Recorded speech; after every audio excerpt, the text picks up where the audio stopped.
welcome to this episode of PLP. In this lesson, we're going to look at writing a resume and the kind of skills that you need to do something like that. So the purpose of a resume is to provide a summary of your skills, your abilities, and your accomplishments. It's a quick advertisement of who you are to a potential employer. It's basically a snapshot of everything that you've done, and it covers all of the stuff that you want to share with that employer. So the highlights of everything that you do, your interests, your experience, your skills, your capabilities, all that kind of information. Understanding who you are and what you can bring to a position is really important to help you tailor these resumes and these applications to a specific job.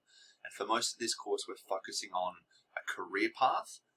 So we're talking more long-term, not necessarily just applying for your first job. But the skills are exactly the same. So when you've completed the resume by the end of this module, there's no reason that you can't use that resume or adjust that resume quite simply for a current job rather than a future career job. So the first section, which is the questions on the style module, is finding 3 examples of different resume formats. So just have a look online, just type up resume examples or resumes and see what comes up in either websites or Google Images. Take a screenshot of 3 quite different styles of resume and upload them to the style module. So we want to try and get an idea of how are different people laying out the resume in general. So from a quick glance, how does it look? You often see a big name up the top and then just a lot of writing. Some people will be a little bit more creative and have some different shapes and some images and stuff like that. And that's what I want you to look into. Then I want you to look at those 3 resumes and look at something like what were the main differences between them, both in the layout, but also in the information that they share. How do they present it differently? What was mentioned in those resumes? So what kind of things are they talking about? Like make a note of all of the stuff that they talk about. They obviously give their name and all that kind of stuff, but what are the details they putting in there? What were some of the strengths? So for you personally, pretend that you were employing this person or you were interviewing this person, and you've looked at their resume. What do you think is something that's really strong about that type of resume or about what they've written? And what could have been improved? So is there anything in those resume examples that you're like, I feel like this could have been done nicer visually or in what they wrote, and make a note of that. So the question 8 to 9 on style is about language. So it's really important that you can use language, which is our literacy skills, to make yourself sound more important or more qualified. And that's not the same as lying about your skills, but it's just about using language that sounds a bit more professional. So an example, if you worked in a cinema, rather than just saying you were a cinema attendant on your resume, you could say something like you were a customer service liaison, or you were a quality assurance representative. And they're not lies. If you work in customer service, you are a customer service liaison.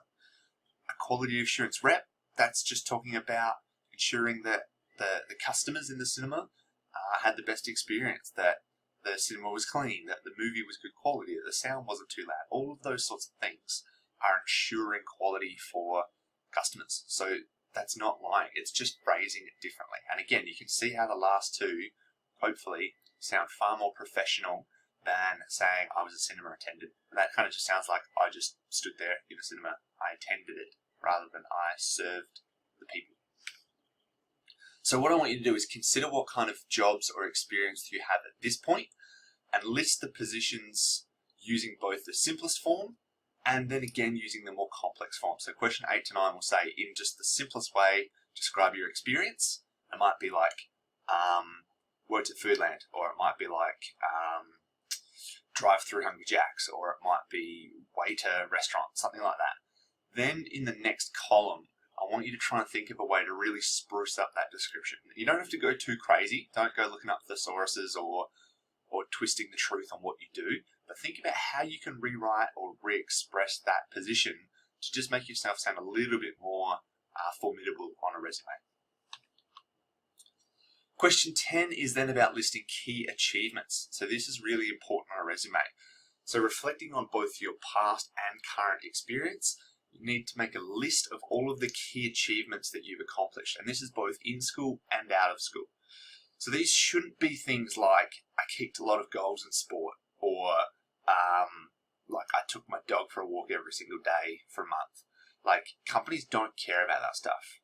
Really, even if you're applying for the AFL or the NBA, they don't really care that you scored 23 points on the weekend. That's not relevant to the position. They actually want to know about you. What are your achievements? So something that you could link that's related to that is something like applying for a position in a law firm. You would list the things that are relevant to that. So academic success, leadership success, etc. If you're applying for a law firm as your career path, your sporting achievements are not relevant at all. You can list it in sort of hobbies or other achievements, but the primary part of the resume should not talk about that.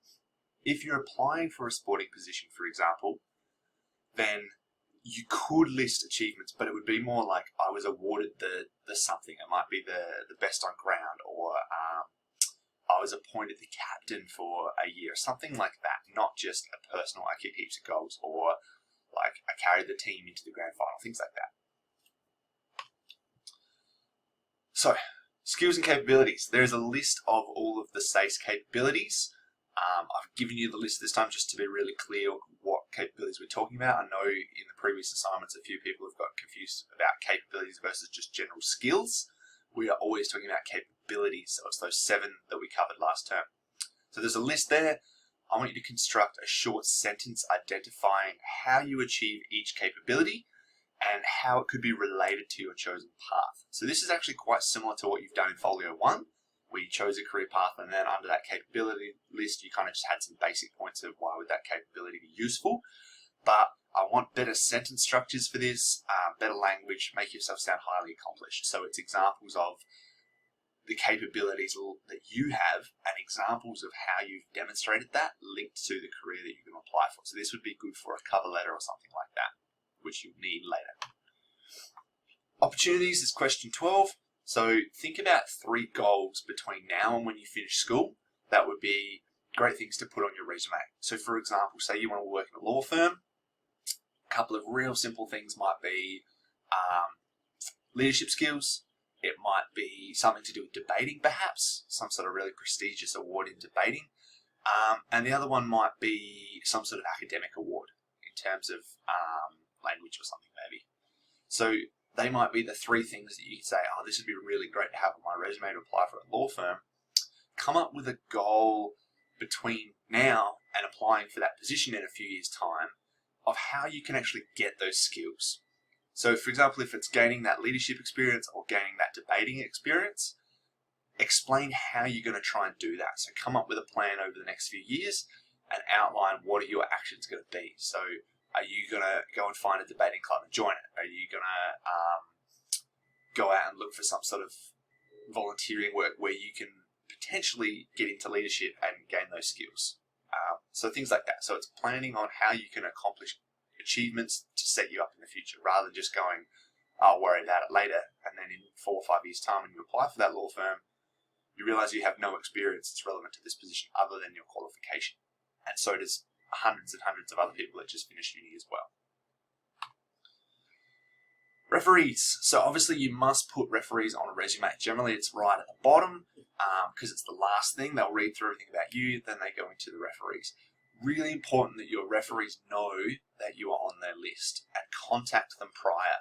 So it's really good to both say, hey, is it okay if I put you as a referee? If they say yes, put them down, but also let them know what you've applied for and give them a bit of an outline of, hey, this is the job I've applied for.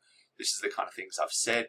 Would it be okay if you got the call to talk about this? And so that way they're set up, they're almost prepared to talk about the highlights rather than be caught on the spot. They get that phone call and then they're like, yeah, they're a really great guy. They worked for me for a couple of years.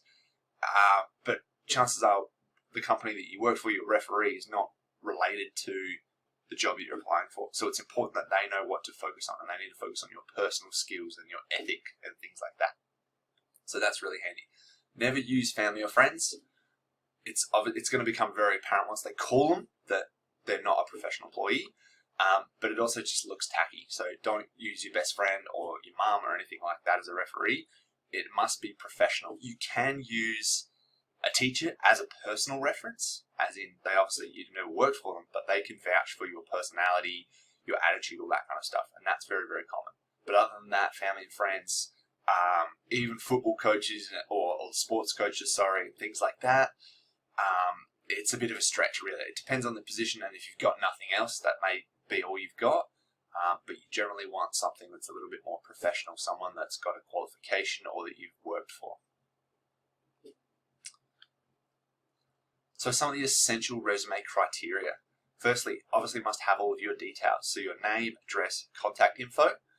For this assignment, feel free to just sort of have those, but then black them out or something once you submit it as a PDF. If you're not comfortable sharing your personal details, it's only going to be sent to me. I already have those anyway on Compass, so don't stress too much about that. But if you're uncomfortable about having the details on the resume that you're submitting, put it in, but just black out those sections so that they're not visible. Must have work experience, including the dates that you worked in that position, and list your key achievements. So a lot of people just say, I worked here for this year, I worked here for this year, and they don't talk about the key achievements. So have the job, the date, and then below that, you could dot point, or if you need to sort of bulk it up, use sentences, but a list of all of the real key achievements. What are the things that you did in that position that really stand out? You also need a statement that links your skills and capabilities with evidence to support this, rather than just fluffy statements. And when they say fluffy statements, that's an expression like, I have great leadership skills, or I've worked in teams and accomplished goals. Anyone can say that. There's no evidence. There's nothing to tell whether you're telling the truth or you're just making up all of this experience. So it's really important you come up with examples to back that up. So if you say, I work really well in teams, I have demonstrated this, or I've showed this, or an example of this is, and then you go into like my position at Macca's, blah, blah, blah, I worked in a team, whatever. You give that example. So the fluffy statement is just claiming something without any evidence to back it up. And then obviously you have your referees at the end. And that includes the position of the referee. So who are they? What do they do? Such as like teacher, year, blah, blah, blah, blah, blah. Or it could be employer, and then you list the job. And then you give a contact detail. So again, make sure that they're happy for them to be contacted. Mobile could be the business number, email, whatever. Generally, you need a phone number for referee because they want to be called. They don't want to just wait. Like a company doesn't want to waste their time sending an email, waiting for the response. They want to just pick up the phone, call all of your referees in one hit, and get it done. So in terms of templates, you can have a bit of a browse for this, but some real common ones is Word actually has built-in resume templates. Some of them are pretty good, some of them are quite basic. There's plenty of online examples. There's a few websites that you'll be able to find that are actually free. A lot of them are going to try and charge you for their templates or for their resume advice, but there are also plenty of online examples, even just some that you can see pictures of and you can just replicate that in either Word or Publisher. And then there's plenty of custom options. So what I mean by that is you can just use Microsoft Word, or Publisher is really good for this, and just do it yourself from scratch. So rather than have a pre-generated template that's going to look like a lot of other people that apply for a position, you can just get some ideas, use all the information from this task, and then build your own from scratch in your own format with your own flair to it. And that's really good. It's going to make you stand out. Because remember, if you're applying for a position, there's a good chance that 20, 30, 100 other people are also applying. How do you stand out from them? What is it about your resume that really makes them remember you? And what information are you saying on your resume that makes them think this person is different from the other 100? And that's really important to consider. So that concludes the tasks for this lesson. As you work through that, it'll generate all the information that you need for the assignment, which we're starting today.